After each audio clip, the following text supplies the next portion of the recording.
Dalam tradisi pemikiran filsafat dari aliran pemikiran filsafat Prancis, kita mengenal salah satu tokoh filsuf Prancis yang sangat terkenal, yaitu Jean-Paul Sartre. Sartre seringkali pemikirannya dikategorikan sebagai salah satu pemikir filsafat yang beraliran eksistensialisme. Salah satu kata kunci penting dari pemikiran eksistensialisme adalah mempertanyakan apa itu manusia, ia dari mana, dan mau kemana manusia itu. Tetapi teman-teman, seorang Jean-Paul Sartre juga dikenal sebagai seorang filsuf yang kontroversial. Mengapa? Karena pemikiran-pemikirannya seringkali keluar dari pakem-pakem yang sebenarnya ketika kita berbicara tentang manusia. Saya ingin mengajukan tesis pendek bahwa pemikiran Jean-Paul Sartre tentang manusia itu bisa dipakai untuk menganalisis bagaimana kita menyoal dan mempertanyakan sepak terjang para guru kecurigaan yang nyinyir seperti Refli Harun, Roy Suryo, dan kawan-kawannya yang memiliki watak pemikiran yang satu dalam kata yang saya sering pakai, yaitu kecurigaan yang nyinyir.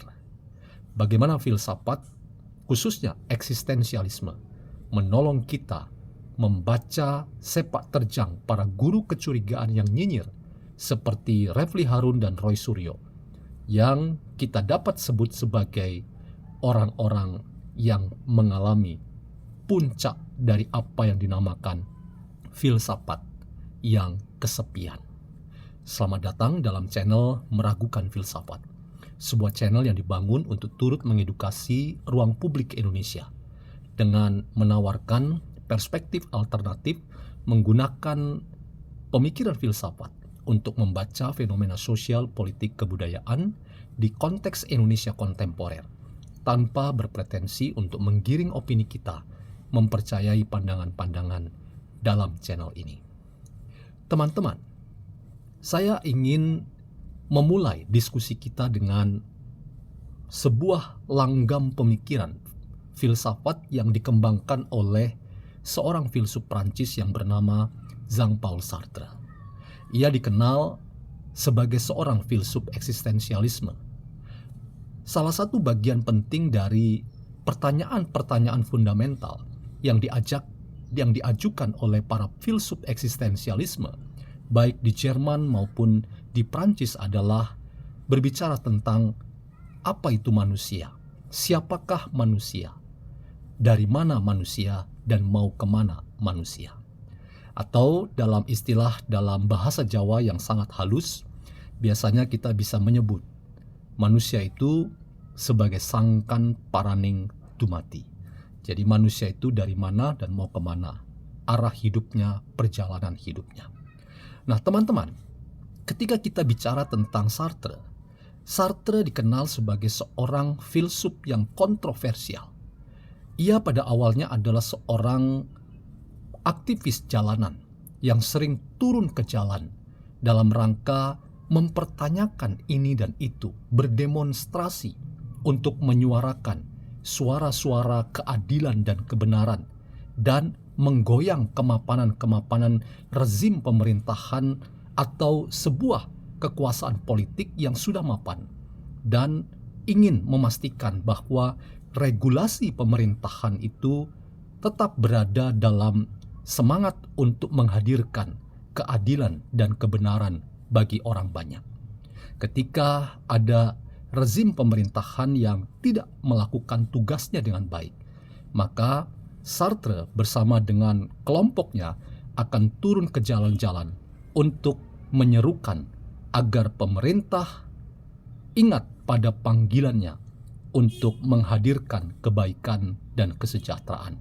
Dalam konteks itu teman-teman, kita tentu mengapresiasi sikap kritis seorang Jean-Paul Sartre adalah menolong kita menemukan hal-hal yang mendasar bagaimana manusia itu harus hidup dalam hak yang harusnya ia hidupi, yaitu keadilan dan kesejahteraan.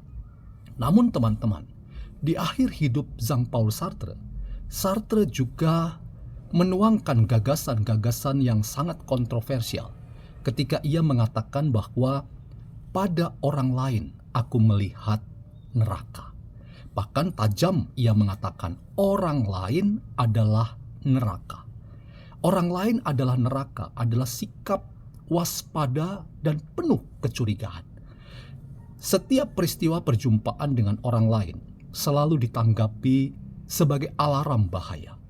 Alarm bahaya bahwa orang lain memberikan pandangan, sikap yang bisa mencelakai dirinya. Karena itu, ketika kita merespon kehadiran orang lain, maka sikap kita adalah melihatnya sebagai musuh yang harus dilawan, yang harus diperangi, dan harus dilenyapkan. Peristiwa kehadiran orang lain itu bukan peristiwa etis yang menuntut tanggung jawabku untuk melihat orang lain itu sebagai panggilan untuk melakukan kebaikan terhadap orang itu. Tetapi aku selalu curiga pada orang lain, bahwa orang lain adalah orang yang harus aku tempatkan sebagai musuh yang aku lawan dan aku habisi. Nah, dalam konteks itu teman-teman, saya ingin menjadikan analisis pemikiran Jean-Paul Sartre yang dalam tradisi pemikiran filsafat itu sebagai puncak dari kesepiannya manusia ketika ia selalu curiga pada orang lain. Ia selalu menempatkan orang lain itu sebagai pesaing, orang lain itu sebagai musuh yang harus diantisipasi, diatasi, dan dilenyapkan. Itulah puncak dari kesepian manusia. Saya ingin pakai itu sebagai analisis untuk mempertajam diskusi kita pada kesempatan ini. Ketika kita bicara tentang para guru kecurigaan, yang kerjanya nyinyir, mencari kekurangan di sana-sini, dan sulit untuk memberi apresiasi dan pandangan positif terhadap realitas di luar dirinya. Ia antara lain tampil dalam diri orang-orang seperti Refli Harun, orang-orang seperti Roy Suryo, Said Didu, dan banyak tokoh-tokoh yang lain yang harus kita sebut sebagai para guru kecurigaan yang menebar kebencian, fitnah, dan disinformasi. Saya ingin mengatakan bahwa mereka-mereka dapat disebut sebagai orang-orang yang berada pada puncak pemikiran, tetapi pemikiran mereka sedang mengalami kesepian yang absolut. Orang yang mengalami kesepian yang absolut adalah orang yang gagal menemukan sikap respek pada orang lain. Orang yang mengalami puncak kesepian adalah orang yang sulit untuk memberi rasa hormat pada orang lain. Karena kerjanya hanya nyinyir dan melihat sebelah mata, bahkan mengembangkan cara pandang yang negatif thinking terhadap orang lain. Tidak hanya itu, ia juga selalu mewaspadai orang lain, karena orang lain ditempatkan sebagai musuh yang harus dilenyapkan dan dihilangkan kehidupannya. Dalam konteks itu teman-teman, kita sungguh prihatin dan menyayangkan bahwa berbagai macam diskusi seputar isu-isu kontroversial di masyarakat, seperti Fufu Fafa, seperti pandangan terhadap Gibran yang belum legowo dan belum move on diterima sebagai pemimpin kita hari ini, dan sederet hal-hal lain yang juga dimainkan secara sadar dan sengaja untuk melemahkan proses demokratisasi di tanah air kita. Termasuk juga bagaimana masyarakat diajar dan tidak diedukasi untuk tidak mempercayai rezim pemerintahan Prabowo Gibran.